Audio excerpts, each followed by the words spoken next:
Santiniketan medical college থেকেই কি অনুব্রত মণ্ডলকে তার অসুস্থতার যে সার্টিফিকেট সেটা কি দেওয়া হয়েছিল?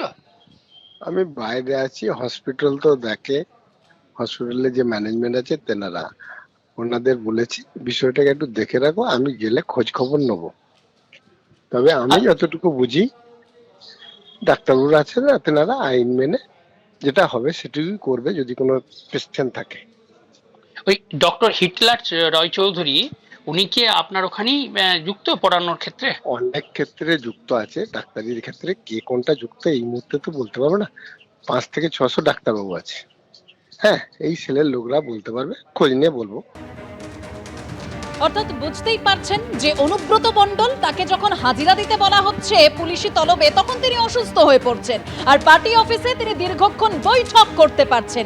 এই যে তলব এড়িয়ে যাওয়ার ঘটনা, এটা মনে পড়ে যাচ্ছে 9 বার সিবিআই তলব এড়িয়ে গিয়েছিলেন অনুব্রত মণ্ডল। আর গতকাল আমরা কি ছবি দেখতে পেলাম? এসডিপিও অফিসে অনুব্রত মণ্ডলের আইনজীবী গেলেন, অনুব্রত মণ্ডল ঘনিষ্ঠ তৃণমূল নেতা গগন সরকারও গিয়েছিলেন, এবং দুজনেই যে কথা বললেন, অসুস্থ রয়েছেন অনুব্রত মণ্ডল, বাড়িতে শুয়ে রয়েছেন। শুনুন।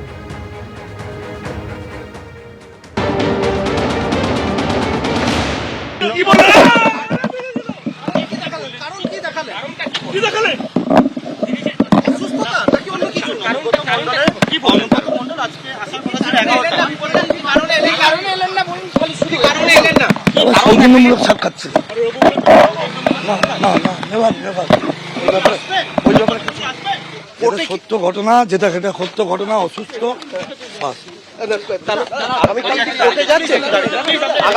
এ সম্পর্কে কোনো সাবজুডিস ম্যাটার কোনো কথা বলবো না। উনি অসুস্থ, আমরা ইনভেস্টিগেশন এজেন্সির সঙ্গে সবসময় সহযোগিতা করেছি, করছি, ভবিষ্যতেও করব। আমরা আছি, আমাদের আইনের ওপর আস্থা আছে, বিচার ব্যবস্থার উপর আস্থা, আমাদের আদালতের উপর আস্থা, প্রশাসনের উপর আস্থা। নিতে করে অনুব্রত মণ্ডল অসুস্থ, তিনি আজকে আসছেন না, বেড রেস্টে আছেন, বাড়িতে আছেন, বিছানায় আছেন, শুয়ে আছেন, অসুস্থ। তাহলে তিনি আজ আসতে পারছেন না, গগন বাবু, অনুব্রত বাবু আজ আসতে পারছেন না। এরপর আমি আর একটা কথাও বলবো না, বারবার বাংলা বোঝেন কি বোঝেন না। না, আপনারা যেহেতু একটা বিষয় মামলা হয়েছে, সেই মামলার কারণে আপনারা কোর্টে জেনে নিন, আপনারা কোর্টের দ্বারস্থ হয়েছে, পুলিশের কাছে জেনে নিন।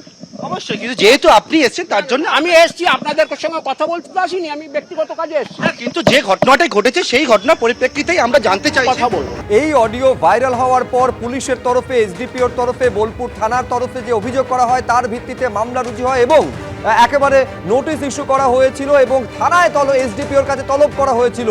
কিন্তু অনুব্রত মণ্ডল অসুস্থতার কারণ দেখিয়ে তিনি যাননি, অথচ সেই দিনই প্রায় 4 ঘন্টা পার্টি অফিসে তিনি বৈঠক করেছিলেন। পরদিন আবার দুটো নোটিশ পাঠানো হয় এবং তলব করা হয়েছিল রবিবার। কিন্তু তারপরেও সেদিনও অনুব্রত মণ্ডল এসডিপিওর মুখোমুখি হননি, বরঞ্চ তার আইনজীবীর একটি মেডিকেল সার্টিফিকেট তুলে দিয়েছিলেন, যেখানে 5 দিনের বেড রেস্টের পরামর্শ দেওয়া হয়েছিল। এবার এই মেডিকেল সার্টিফিকেটটা বিতর্কের কেন্দ্রবিন্দুতে, কারণ এই মেডিকেল সার্টিফিকেটের সই রয়েছে চিকিৎসকের, যে চিকিৎসক অনুব্রত মণ্ডলের ঘনিষ্ঠ মলয়পীঠের যে মেডিকেল কলেজ, সেখানে প্রফেসর হিসেবে, ভিজিটিং প্রফেসর হিসেবে কর্মরত। এবার মলয়পীঠের মেডিকেল কলেজ থেকে চিকিৎসক, তিনি মেডিকেল সার্টিফিকেট ইস্যু করছেন। এবার মলয়পীঠ তিনি কি বলছেন রাখবো আপনাদের সামনে।